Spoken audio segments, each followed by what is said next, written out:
So today on a 12 valve, I'm attempting to install my Isspro boost gauge. I'm gonna do everything step by step. I'm going to go ahead and get my reference. Well, put my Isspro sensor right there. But I'm going to use the Street 90 1/8. So I got my 11 on there. I already cracked it loose. I'm gonna continue on loosening this up, and I'll get back to you guys. Once I loosen this up, I'll start recording again.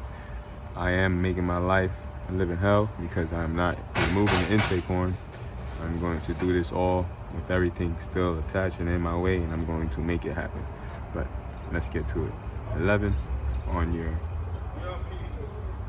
plug right there, coming right to the left of the reference line for the AFC.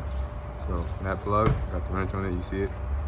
Crack that loose, I'll get back to you. So I got the Street 90 on.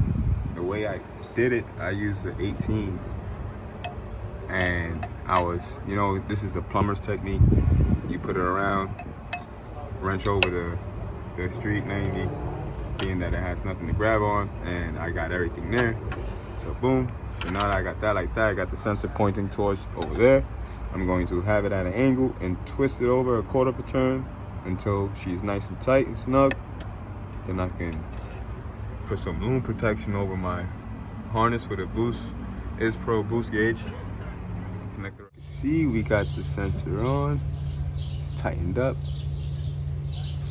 on Street 90.